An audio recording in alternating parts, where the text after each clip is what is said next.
ملک جا کر کام کرتے ہیں اور وہاں 2-3 سال غیر مسلموں کے ساتھ گزارتے ہیں، تو جن کے ساتھ ہم روزانہ، جن کے ساتھ کیوں ٹائم گزار رہے ہو، انسانوں کے ساتھ گزارا کرو بھائی. جن کے ساتھ ہم روزانہ بیٹھ کر وقت گزارتے ہیں، تو کیا ان کو اسلام کی دعوت دینا ہم پر لازم ہے؟ لازم ہے، مگر حکمت مصلحت کے ساتھ. ایسے دعوت نہ دیا کریں مسلمان ہو جاؤ تم، وہ اور بدک جائے گا. تمیز سے ان کو کبھی بیان سنا دیا کسی کا، کوئی اسلام اور غیر اسلام کا کمپیئر ہو. ڈاکٹر ذاکر نائک بہترین اس کے لیے، ڈاکٹر ذاکر نائک کا کوئی کلپ بھیج دیا، اس طرح کی چیزیں کرو تو خود براہ راست جب آپ بات کرو گے تو اس کا پھر نیگیٹو اثرات ہو تو وہ بدکنا شروع ہو جائے گا آپ سے. مفتی صاحب کیا دل میں اس کا خیال آنا، آپ اپنا عمل صحیح اسلام والا رکھو نا تو وہ خود ہی آئے گا اسلام کی طرف. تبلیغ تو بہت کی جا رہی ہوتی ہے، آپ کے عمل سے لگتا ہے وہ کہتا ہے یار مسلمان بننے کے علاوہ کوئی اور کام کر لو، بس یہ نہ کرو، کیونکہ معاملات مسلمانوں کے خراب ہیں. کیا میں دل میں اس کا خیال آنا ایمان کے خلاف ہے کہ اللہ تعالیٰ تو کسی قانون کا پابند نہیں اور وہ جو کرنا چاہے کوئی سوال نہیں کر سکتا، تو کیا ایسا ممکن ہے کہ اللہ تعالیٰ کافروں اور مشرکوں کے لمبے عرصے اور مدت تک جہنم میں ڈالنے کے بعد چاہے تو معاف کر کے جہنم سے نکال دے؟ کیا ایسا ممکن ہے؟ کیا ایسا خیال کا پریشان کرنا ایمان کے خلاف ہے؟ وہ پریشان ہونے کی بات نہیں ہے، ٹینشن لینے کی بات نہیں ہے، اس میں پریشان کیوں ہو رہے؟ خیال آ رہے ہیں آنے دو، پریشانیوں کے لیے اور مسائل کم ہیں کیا؟ باقی یہ کہ اللہ کسی قانون کا پابند نہیں ہے، لیکن کچھ قوانین اللہ نے اپنے اوپر ڈال دیے. جیسے حدیث میں آتا ہے اللہ نے جب قانون سازی کی نا، آئین لکھا، تو اس میں سب سے پہلا قانون لکھا سبقت رحمتی علی غضبی. اپنے لیے اللہ قانون بنا رہا ہے، اس میں اللہ نے لکھا میری رحمت میرے غصے پہ غالب رہے گی. یعنی اللہ اپنے آپ کو خود تو پابند کر سکتا ہے نا. اللہ کسی قانون کا پابند نہیں ہے کا مطلب یہ کہ کسی بیرونی قانون کا اللہ پابند نہیں ہے. خود اللہ اپنے لیے قوانین وضع کرتا ہے، پھر اللہ وعدہ بھی کرتا ہے کہ میں اس کا پابند ہوں. جیسے اللہ نے قانون بنایا، حدیث میں آتا ہے سب سے پہلے اللہ نے تقدیر کا قلم بنایا، تاکہ اللہ اب کائنات کو چلا رہا ہے نا تو قانون ایک آئین کے تحت چلائے گا. تو اس میں جو سب سے پہلی شق تھی وہ کیا لکھی؟ اللہ نے قلم سے کہا لکھ. قلم نے کہا کیا لکھوں؟ اللہ نے کہا لکھ سبقت رحمتی علی غضبی. کیا پیاری حدیث ہے کہ میری رحمت ہمیشہ میرے غصے پہ غالب رہے گی. معاف زیادہ کروں گا، سزائیں کم دوں گا.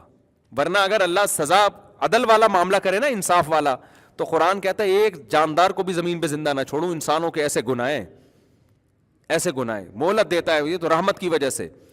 تو یہ اللہ نے لکھ دیا، اب اللہ اس کا پابند ہے. تو اسی طرح اللہ نے یہ بھی لکھ دیا ہے کہ اللہ نے کافر پر جنت کو حرام کر دیا ہے، وہ ہمیشہ جہنم میں جلے گا. وہ مشرک پر اللہ نے جہنم سے نکلنے کو حرام کر دیا ہے. البتہ اس امت میں بعض علماء ایسے گزرے ہیں جیسے ابن تیمیہ رحمۃ اللہ علیہ، ان کی رائے یہ تھی کہ جہنم بھی ایک دن فنا ہو جائے گی، ختم ہو جائے گی. یعنی یہ جو کافر ہمیشہ رہے گا نا تو ہزاروں لاکھوں سال رہے گا، لیکن ایک وقت آئے گا کہ یہ جہنم کو بھی اللہ ختم کر دے گا، اس کافر کو بھی ختم کر دے گا. جنت میں تو نہیں جائے گا وہ، لیکن جہنم کو ختم کر دے گا.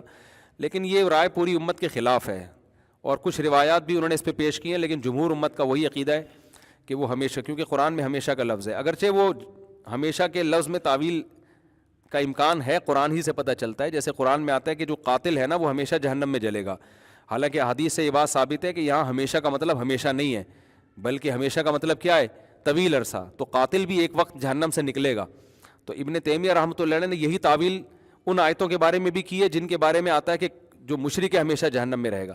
یہ ٹیکنیکل پیچیدہ باتوں میں پڑھنے کی آپ کو بالکل بھی ضرورت نہیں ہے. جو اسلام کا سیدھا سادہ جو قرآن نے عقیدہ بیان کیا، جو جمہور امت کا عقیدہ ہے، وہ یہی ہے کہ وہ ہمیشہ آپ اصل کوشش کریں جہنم سے بچنے کی. ٹھیک ہے نا؟ پھر جو اللہ نے کرنا ہوگا وہ اللہ کرے گا، جو ہمارا کام ہے وہ ہمیں کرنے دیں.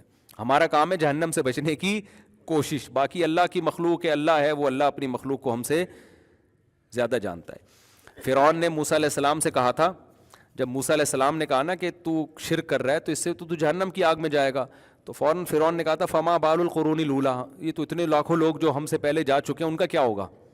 وہ چاہ رہا تھا موسیٰ علیہ السلام بولے وہ سارے جہنم میں جائیں گے تو ایک دم ایک فتنہ کھڑا ہو جائے گا نا. تو موسیٰ علیہ السلام نے کہا علمھا عند ربی فی کتاب، اللہ کو سب کا پتہ ہے کس کو کہاں لے کے جانا ہے. لا یضل ربی ولا ینسا، میرا رب نہ غلطی کرتا ہے اور نہ بھولتا ہے.